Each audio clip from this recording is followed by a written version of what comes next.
विमुच्यति यदा कामान् मानवो मनसि स्थितान् तर्हेव पुण्डरीकाक्ष भगवत्त्वाय कल्पते। माता मुच्यति यदा कामान् मानवो मनसि स्थितान् तर्हेव पुण्डरीकाक्ष भगवत्त्वाय कल्पते। विमुच्यति यदा कामान् मानवो मनसि स्थितान् तर्हेव पुण्डरीकाक्ष भगवत्त्वाय कल्पते। शब्द बोलना बोल रहे थे आप। शब्दार्थ अनुवाद और तात्पर्य श्री गुरुमूर्ति ऐसी भक्तिवेदांत स्वामी शील प्रपाद की। शब्दार्थ विमुच्यति विमुच्यति छोड़ देता है यदा यदा जब भी कामान समस्त भौतिक इच्छाओं को मानव समाज मनसी मन के भीतर स्थित तरही तभी एव निसंदेह पुंडरीकाक्ष हे कमल नयन भगवान भगवत्त्वाय भगवान के समान ही ऐश्वर्यवान होने का कल्पते पात्र बनता है। हे प्रभु, जब मनुष्य अपने मन से सारी भौतिक इच्छाएं निकालने में सक्षम हो जाता है तब वह आपके ही समान संपत्ति तथा ऐश्वर्य का पात्र बन जाता है। तात्पर्य, कभी कभी नास्तिक लोग भक्ति आलोचना यह कहकर करते हैं कि तुम भगवान से वरदान लेना नहीं चाहते और यदि भगवान का सेवक भगवान के ही समान ऐश्वर्यवान है तो फिर तुम भगवान के सेवक बने रहने का वरदान क्यों मांगते हो। श्रीधर स्वामी की टीका है, भगवत्त्वाय भगवता समान ऐश्वर्याय। भगवत अर्थात भगवान के समान होने का अर्थ पूर्ण पुरुषोत्तम भगवान से तादात्म्य या उनके समान होना। यद्यपि आध्यात्मिक जगत में सेवक स्वामी के समान ही ऐश्वर्यवान होता है। भगवान का सेवक दास मित्र पिता माता या प्रेमी के रूप में भगवान की सेवा में लगा रहता है और ये सभी भगवान के समान ऐश्वर्यवान होते हैं। यही अचिंत्य भेदाभेद तत्व है। सेवक तथा स्वामी भिन्न होते हुए भी ऐश्वर्य में समान है। परमेश्वर से एक साथ भिन्नता तथा एकत्व का यही अर्थ है। ओम ज्ञानतिमिरमिश्र ज्ञानाञ्जनशलाकया चक्षुरुन्मीलितं येन श्री गुरुवे नमः। श्रीचैतन्यमनोभीष्टं स्थापितं येन भूतले स्वयं रूप कदामय ददाति स्वपदान्तिकं। वन्देऽहं श्रीगुरो श्रीयुतपथकमलं श्रीगुरोन् वैष्णवाख्यं श्रीरूपं साग्रजातं सगण रघुनाथान्वितं तं सजीवं सावधैतं सावधूतं परिजनसहितं कृष्ण चैतन्यदेवं श्रीराधाकृष्णपादां सगण ललिता श्रीविशाखान्वितांश्च नमो विष्णुपादाय कृष्णप्रेष्ठाय भूतले श्रीमते भक्तिवेदांत स्वामिने नामिने। नमस्ते सरस्वती देवी गौरवाणी प्रचारिणे निर्विशेषा शून्यवान् आशाकदेशधारी। हे कृष्ण करुणा सिंधु दीनबंधो जगत्पते गोपेश गोपिकान्त राधाकान्त नमस्तुते। तप्त कांचन गौरांगी राधे वृंदावनेश्वरी विश्वानुसुते देवी प्रणमामि हरिप्रिये वंशाकल्पतरुभ्यश्च कृपा सिन्धुभ्यैव च पतितानां पावनेभ्यो वैष्णवेभ्यो नमो नमः। जय श्री कृष्ण चैतन्य प्रभु नित्यानंद श्री अद्वैत गदाधर श्रीवासादि गौर भक्तवृंद। हरे कृष्णा कृष्णा कृष्णा हरे हरे हरे राम राम राम हरे हरे। हरे कृष्णा। तो ये अध्याय चल रहा है भक्त शिरोमणि प्रहलाद। भगवान प्रहलाद महाराज की स्तुतियों से प्रसन्न हो जाते हैं और उनको वरदान देने के लिए आतुर है। तो मुझसे कोई भी वरदान मांग सकते हो। ये प्रसंग चल रहा है 2-3 श्लोकों से। तो पहले जो वरदान की बात होती है तो प्रहलाद महाराज 7वें श्लोक में कहते हैं, हे सर्वश्रेष्ठ वरदाता स्वामी, यदि आप मुझे कोई वांछित वर देना ही चाहते हैं तो मेरी आपसे प्रार्थना है कि मेरे हृदय में किसी प्रकार की भौतिक इच्छा ही ना रहे। ये उनका वरदान है। मेरे हृदय से सारी भौतिक कामनाएं माफ कर दे, वो ना रहे। और क्यों कर दे?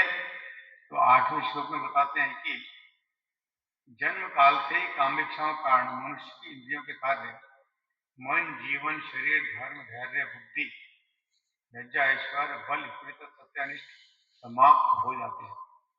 एक भौतिक कामना से ये सारी चीजें नष्ट हो जाती हैं। इसलिए मुझे भौतिक वरदान नहीं चाहिए। और हम देखते हैं आजकल लोग भौतिक वरदान चाहते इसीलिए उनमें बल आ जावे, हाँ, ये ऐश्वर्य आ जावे, ये आ जावे। लेकिन यहाँ लिखा है कि भौतिक कामनाओं की चीज क्या होती है? नष्ट हो जाती है। इसलिए मुझे कोई भौतिक वर नहीं चाहिए। और इसमें एक चीज और इंपॉर्टेंट लिखी है, उनका जन्म काल से ही कामेच्छाओं के कारण, जन्म से ही कामेच्छाएं होती हैं। तो हमारा ये प्रश्न हो सकता है कि जन्म से काम इच्छा कैसे होती है? छोटा बच्चा तो कुछ समझता ही नहीं, पैदा होता होता बच्चा कुछ समझता है, उसमें काम इच्छा होगी? पर काम इच्छा होती है। क्या होती है? स्टोर होती है मन में। और जैसे जैसे वो बड़ा होता है वो प्रकट होती रहती है। जब जीव की मृत्यु होती है, शरीर, भौतिक शरीर छोड़ता है, तो सूक्ष्म शरीर की मृत्यु नहीं होती, सूक्ष्म शरीर साथ जाता है और अपने साथ सारी कामनाओं को, इच्छाओं को, अपने कर्म फल को लेके जाता है। वो संचित होते हैं उसमें, जैसे डिस्क में या पेन ड्राइव में सारी चीजें संचित होती हैं, ऐसे संचित होते हैं। और जब नया शरीर मिलता है तो उसमें वो चीज मिल जाती है और धीरे धीरे वो आउट होती रहती है। और जब तक ये काम इच्छाएं हैं, मनुष्य को सुख शांति कुछ भी नहीं मिल सकती। भगवान के धाम जाना तो अलग बात है। भौतिक जीवन में ही अगर वो सोचे मैं थोड़ा सुकून से रह लूं और सुख शांति से रह लूं, वो संभव नहीं है ही नहीं जब तक भौतिक कामना है। कि भौतिक इच्छाएं जो होती हैं वो जितना हमें सुख देती हैं उससे ज्यादा हमें दुख देती है। जितना सुख देती है उससे ज्यादा दुख देती है। शुरू में जब कोई भौतिक इच्छा पूरी होती है तो लगता है कि हमारी बहुत बड़ी कामना पूरी हो गई, हम सुखी हो गए। जब तक उसे दुख पता नहीं होते हैं। दुख कब पता होते हैं? बाद में पता पड़ते हैं।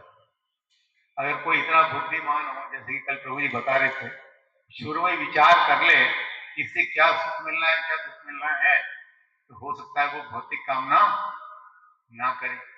लेकिन आदमी के आंखों पर उस समय पर्दा पड़ा होता है और वो उसमें सुखी अच्छाई को देखता है। उस चीज को नहीं देखता है कि इससे क्या हानि है, क्या नुकसान है। तो भौतिक कामनाएं करता जाता है और ज्यादा फंसता जाता है। शास्त्र कहते हैं इन भौतिक कामनाओं को नष्ट करो, जब ही तुम सुख पाओगे, भगवान के धाम जा सकोगे। पर व्यवस्था ऐसी है कि कामनाएं नष्ट होना तो दूर और ज्यादा बलवती हो जाती है। भौतिक जगत में जन्म लेते हैं तो हमारी पुरानी कामनाएं तो पूरी स्टोरेज के साथ हमारे साथ आ गई झोली, हैं? वो तो खत्म हुई नहीं, और नई नई कामनाएं हो जाती है। बच्चा छोटा ही है, माता पिता कहते हैं क्लास में पहले नंबर पे आना, उसकी भी कामना होगी कि मेरे को क्लास में पहले नंबर पे आना है। मेरी बर्थडे आ रही है तो मेरे को मेरा बर्थडे मनाना है, बर्थडे में ये बांटना है, ये देना है? कई दिन से उसके माइंड में उसका अपना बर्थडे घूमता है। तो भौतिक समाज तो इन कामनाओं को और स्ट्रॉन्ग स्ट्रॉन्ग स्ट्रॉन्ग करता है, इसमें एडिशन करता है, डिलीशन तो होती नहीं है। जो किसी सुकृति से, किसी भगवान की कृपा से कैसे थोड़े भगवत भक्ति में आ गए हैं, उनका फिर भी थोड़ा बैलेंस रहता है, जुड़ जाती है तो कुछ हट भी जाती है? हो सकता है खोटा ना बढ़े, पर ऐसे लेवल पे आना कि वो भी उनसे मुक्त हो जाए, इतना इजी नहीं। और ये सारी कामनाएं कहाँ स्टोर होती है? मन में स्टोर होती है। मन की कैपेसिटी देखिए थे, कितने ट्रिलियन गीगावाट मेगावाट है, क्या है पता नहीं। मन में कुछ भी स्टोर हो सकता है, और बड़ी बड़ी चीज स्टोर हो सकती है, इसके बारे में सोच भी नहीं सकते, और वो हटती भी नहीं है। तो देखिए कितनी ये दुखी बात है, जन्म से हो जाती है। और इस श्लोक में ये बात कह गई है, महत्वपूर्ण जो शिक्षा है प्रहलाद महाराज की, जब मनुष्य मन से सारी भौतिक इच्छाएं निकालने में सक्षम हो जाता है, तब वो भगवान के समान ही ऐश्वर्यवान हो जाता है, बात हो जाता है। तो मन से भौतिक इच्छाएं निकले कैसे? मन से भौतिक इच्छाओं का निकालना तो संभव नहीं है। इस तरह की स्थिति है जैसे कि कोई आदमी दलदल में खड़ा है और दलदल में फंस गया, वो 1 फुट फंस गया, वो जोर लगाएंगे मैं निकलूंगा, तो जोर लगाने से क्या होगा, नीचे और धंस जाएगा। ये भौतिक इच्छाएं होती है, ये ऐसी होती है कि एक के बाद एक ये आती रहती है, एंडलेस है, इनका प्रभाव निरंतर बना रहता है, निरंतर बना रहता है। आज एक युवक किया कोई, वो चाहता है मेरी अच्छी जॉब लग जाए, जॉब लग गई, जॉब लगने के बाद क्या होगा, मेरा ट्रांसफर मेरे घर में हो जाए। जॉब नहीं लगी जब तक तो वो गुवाहाटी जाने को भी तैयार है, काला पानी जाने को भी तैयार है, और जैसी लग गई मेरे घर में हो जाऊंगा। जॉब लग गई, थोड़ा पैसा आया, अब एक मैं बाइक ले लूं, एक कार ले लूं, पैसा नहीं है मैं लोन ले लूं, वो फंसता ही जाएगा। अब मेरी शादी हो जाए, अब मेरा ये हो जाए, मेरा गुजारा नहीं चल रहा, अब मेरा ये नहीं हो रहा, अब मेरा एक मकान बन जाए। एक इच्छा खत्म नहीं होती है, उससे पहले दूसरी इच्छा जन्म ले लेती है। ये भौतिक इच्छाओं की प्रकृति है। एक इच्छा खत्म नहीं होगी ना, उससे पहले दूसरी का पैदा हो जाएगी। जैसे कई पेड़ होते हैं ना, उनकी जड़ से ही नए पेड़ निकलते रहते हैं। कई पेड़ ऐसे होते हैं, उनकी जड़ से ही नए पेड़ निकलते रहते हैं। तो ऐसी स्थिति होती है भौतिक कामनाओं की, तो उनसे निकल पाना बहुत मुश्किल है, संभव नहीं है। लेकिन जिस दिन मनुष्य से निकल गया, उस दिन वो क्या होगा, भगवान के समान ही ऐश्वर्यवान हो जाएगा। उसकी प्रकृति कैसी हो जाएगी? दिव्य प्रकृति हो जाएगी, वो स्थित प्रज्ञ हो जाएगा। कल प्रभु इस श्लोक की कोट कर रहे थे, दूसरे अध्याय में अर्जुन पूछता है कि दिव्य स्थिति में जो व्यक्ति होता है, दिव्य ज्ञान को जो प्राप्त होता है, उसकी स्थिति कैसी होती है, क्या होती है? दिव्य ज्ञान मतलब जिसको दिव्य ज्ञान हो गया है, इसका अर्थ क्या हुआ, उसमें कोई भौतिक कामनाएं लेश मात्र भी नहीं है। भौतिक कामनाएं लेश मात्र भी नहीं है, इसका मतलब क्या, उसमें दिव्य ज्ञान है। तो हम हमारा आइडिया लगा सकते हैं हम कितने पानी में दिव्य ज्ञान के मामले में। तो भौतिक कामनाएं लेश मात्र भी नहीं है, तो दिव्य ज्ञान को प्राप्त व्यक्ति है। और भगवान यही उत्तर देते हैं जो प्रहलाद महाराज कहते हैं, जिसने भौतिक कामनाओं को त्याग दिया है। मुझे मैं श्लोक बताता हूँ, गोभी ने पढ़ा था। भगवान वाच प्रजाहति यदा कामान सर्वान् पार्थ मनोगतान् आत्मनि एव आत्मानां तुष्ट स्थित प्रज्ञ तदा उच्यते। भगवान ने कहा, हे पार्थ, जब मनुष्य मनोधर्म से उत्पन्न होने वाली इंद्रिय तृप्ति की समस्त कामनाओं का परित्याग कर देता है। इंद्रिय तृप्ति की कैसी कामना? जो मनोधर्म से उत्पन्न होती है। मनोधर्म मतलब मन का धर्म, मन की इच्छाएं। आज भौतिक जगत में हर आदमी के अपने अपने मनोरथ हैं। मेरा ये मनोरथ पूजा हो जाए मैं इसको भोग लगाऊंगा, मेरा ये मनोकामना हो जाए मैं इसको भोग लगाऊंगा, मेरी ये मनोकामना हो जाए, मैं ये कर दूंगा। वो अपनी मनोकामना के लिए कुछ भी करने को तैयार है, कुछ भी। मेरे में पड़ोस में एक माता जी थी, उसके लड़के ने डॉक्टरी का एग्जाम भरा, नीट का। माता रोज सुबह पैदल गोविंद देव वहां जाती थी गणेश जी के मंदिर पे, मेरे बेटे का नीट में हो जाए। मनोधर्म को फॉलो करने में लोग कितना जो है कष्ट करते हैं, पर वो कोई पूरी नहीं हुई। लड़का डॉक्टर तो नहीं बना, कुछ मेडिकल में कुछ लग गया, सरकारी नौकरी में थोड़ा बहुत। तो हर आदमी मन के रथ पे सवार होकर घूमता है। मनोरथ का क्या मतलब होता है? मन के रथ पर आरूढ़ होकर घूमना। और मन के रथ की स्पीड इतनी तेज है, वो कहीं भी पहुंच जाती है, कहीं पहुंच जाती है। एक सेकंड में अमेरिका क्या, चंद्रमा क्या, सूर्य देव क्या, कहीं पहुंच जाती है, मन की स्पीड इतनी तेज है। तो आदमी ऐसे ही घूमता है। इंद्रिय तृप्ति की भावनाओं को ऐसे लिए घूमेगा तो निकलेगा कैसे? भगवान कहते हैं जब सभी कामनाओं का परित्याग कर देता है, ऐसी स्थिति आ जाती है कि सभी कामनाओं को परित्याग कर देता, क्या होता है? इस तरह विशुद्ध हुआ उसका मन, सारी कामनाओं को परित्याग कर देगा तो मन कैसा हो जाएगा? विशुद्ध हो जाएगा, एकदम शुद्ध, कोई कमी नहीं उसकी। तो मन आत्मा में संतोष उत्पन्न करता है, तब आत्मा में संतोष आता है। अदरवाइज तो आदमी क्या होता है कि परेशानी जिंदगी भर होता रहता है, कभी मन शांत नहीं होता। भगवान हमारे जीव के हृदय में शिरोधारी विष्णु कैसे होते हैं? खड़े रूप में होते हैं, खड़े रहते हैं। लेकिन जो भक्त होते हैं उनके हृदय में ही वो विराम करते हैं, आराम से बैठे रहते हैं, लेटे रहते हैं, बाकी नहीं होते। तो ये आदमी ऐसे ही परेशान होता रहता है।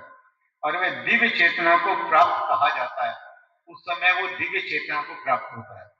और दिव्य चेतना वाला पुरुष है, उसकी स्थिति कैसी होती, कैसे पहचाना जाए? दुखेशु अनुगमना सुखेशु विगत स्पृहा वीत राग भय क्रोध स्थित धीमुनि उच्यते।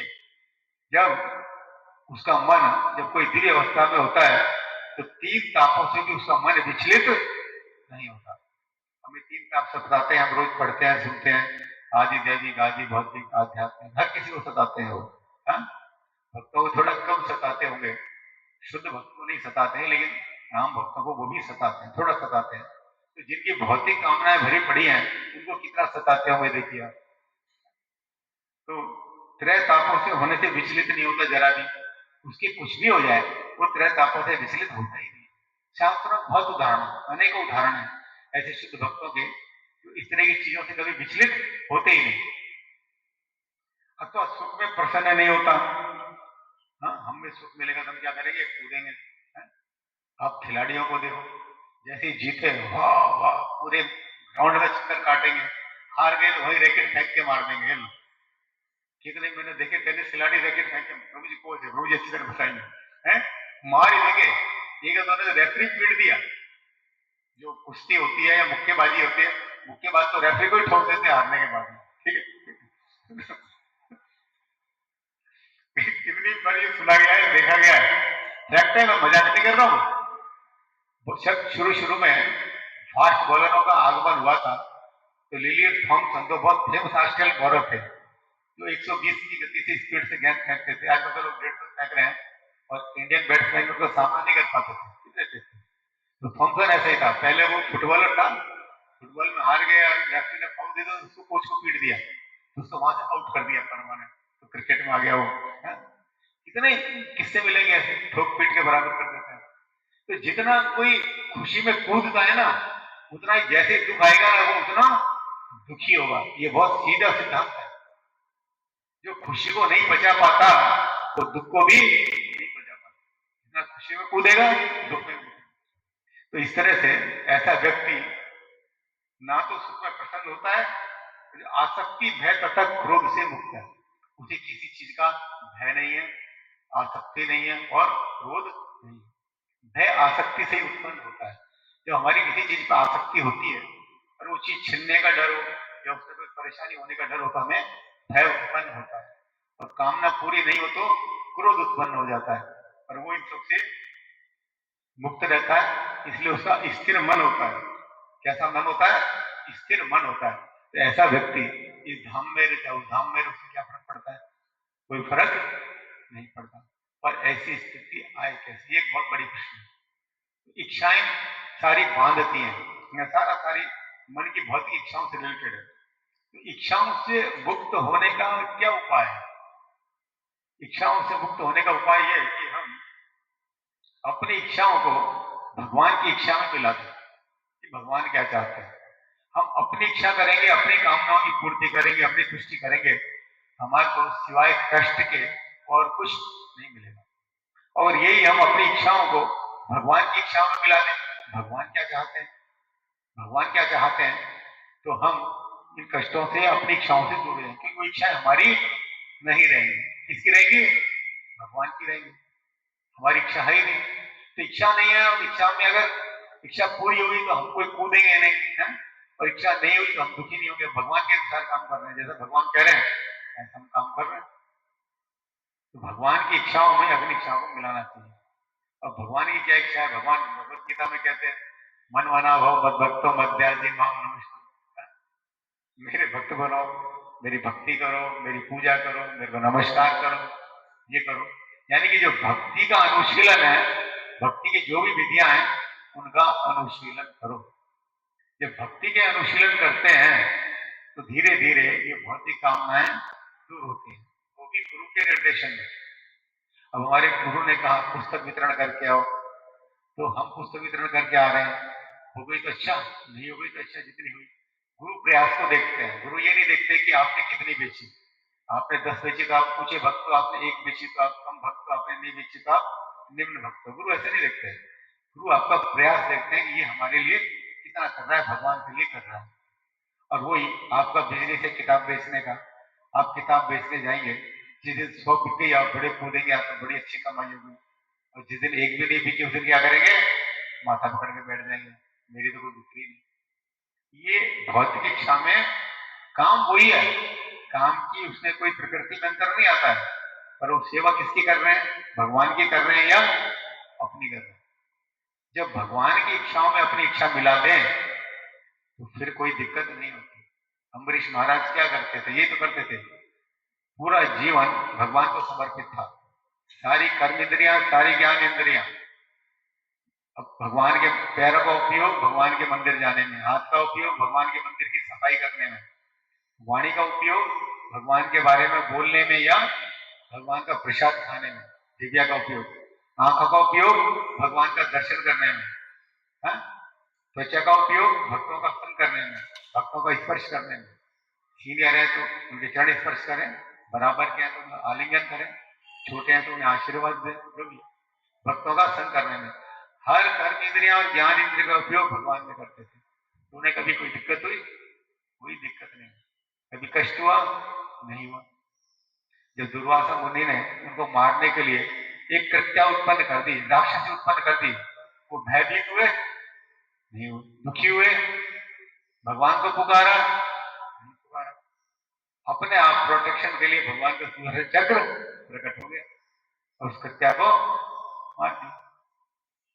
और जब दुर्वासा मुनि इधर उधर डोले और लास्ट में भगवान के पास गए तो भगवान ने फिर क्या करा? अपना ऐश्वर्य नहीं दिखाया, अपने भक्त का ऐश्वर्य दिखाया। अम्बरीश के पास जाओ, मैं कुछ नहीं कर सकता। और जब अम्बरीश के पास आए, माफी मांगी, तो अम्बरीश महाराज तो हाथ जोड़ के खड़े हुए। वो जानते थे कि ये साधु, दुर्वासा मुनि साधु है, मैं उनसे कैसे दंड ले सकता हूँ। वो नहीं, हाथ जोड़ के खड़े रहे। दुर्वासा मुनि ने ये नहीं कहा हम आया ना उठ पहाड़ के नीचे, कहा क्या? हम आदमी तो ये बोलता ना, हम मालूम पड़ा मेरे में कितनी पावर है? पर उसने नहीं, उन्होंने ऐसा नहीं कहा। क्यों? वो भय के समय भी कोई भयभीत नहीं हुए जब भय होना था, और ना जब उनकी जय जयकार हो गई, भगवान ने उनको ऐश्वर्य का इतना प्रदर्शन करा दिया, वो शांत बने रहे। क्यों? उनकी सारी इच्छाएं भगवान की इच्छा थी। अब श्लोक में प्रभुपाद की टीका एक बहुत महत्वपूर्ण है, एक प्रश्न खड़ा करती है। कभी कभी नास्तिक लोग भक्त की यह कहकर आलोचना करते हैं, यदि तुम भगवान से वरदान लेना नहीं चाहते और यदि भगवान के सेवक भगवान के समान ऐश्वर्यवान हैं, तो तुम फिर भगवान के सेवक बनने रहने का वरदान क्यों मांगते हो? कितना अच्छा प्रश्न है। किसी ने प्रभुपाद में जो टीका में लिखा है, कहाँ का प्रश्न उठ जाए, हमारे दिमाग में प्रश्न नहीं आ सकता।